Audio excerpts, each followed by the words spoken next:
गांव में जहां हरियाली और शांति का बसेरा था, वहां रामू नाम का एक छोटे गरीब से लड़का रहता था। रामू का परिवार बहुत मेहनती था, लेकिन गरीबी उनके जीवन का हिस्सा बन चुकी थी। रामू का सपना था कि वह अपने परिवार की हालत सुधारे और गांव के लिए कुछ बड़ा करे। गांव के पास एक पुराना कुआं था, जिसे जादुई कुआं कहा जाता था। लोग कहते थे कि जो भी कुएं में सच्चे दिल से अपनी समस्या बताता है, उसे समाधान मिलता है। लेकिन यह भी कहा जाता था कि कुएं के जादू का उपयोग केवल वे लोग कर सकते हैं जिनके इरादे नेक हों। रामू ने कई बार अपने पिता को परेशान होते देखा था। खेतों में फसल अच्छी नहीं हो रही थी और परिवार के पास खाने के लिए मुश्किल से ही कुछ बचता था। एक दिन रामू ने ठान लिया कि वह जादुई कुएं के पास जाकर अपनी समस्या बताएगा। सुबह सुबह रामू कुएं के पास पहुंचा। चारों तरफ घना जंगल और चिड़ियों की चहचहाहट थी। वह कुएं के पास गया और डरते डरते बोला, जादुई कुएं, अगर तुम सच में जादू करते हो तो मुझे रास्ता दिखाओ कि मैं अपने परिवार की मदद कैसे कर सकता हूँ। कुएं से एक धीमी गहरी आवाज आई, रामू, अगर अगर तुम्हारे इरादे सच्चे हैं और तुम मेहनत करने के लिए तैयार हो, तो तुम्हें एक परीक्षा देनी होगी। रामू ने सहमति जताई। कुएं ने कहा, तुम्हें 3 काम करने होंगे। पहला, जंगल में जाकर एक दुर्लभ नीला फूल लाना होगा।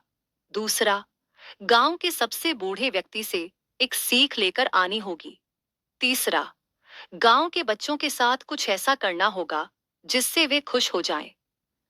रामू ने हिम्मत जुटाई और सबसे पहले जंगल की ओर चल पड़ा।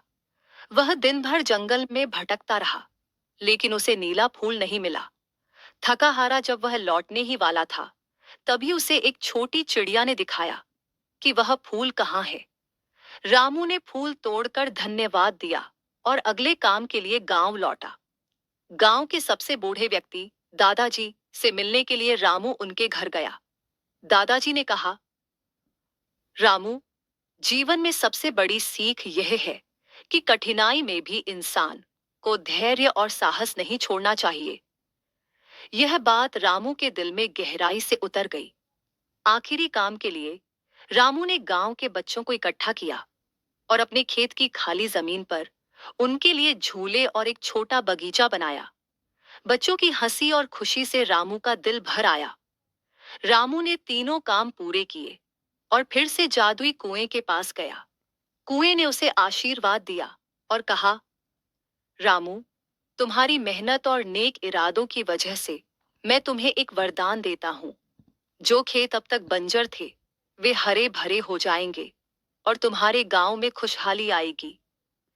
जैसे ही रामू ने कुएं का धन्यवाद किया और गांव लौटा, उसने देखा कि उसके खेत लहलहा रहे थे।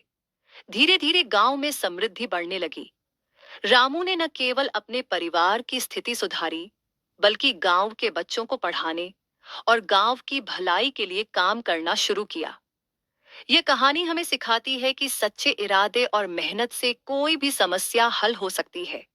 अगर हिम्मत और धैर्य बनाए रखा जाए, तो जीवन में बड़े बदलाव संभव हैं।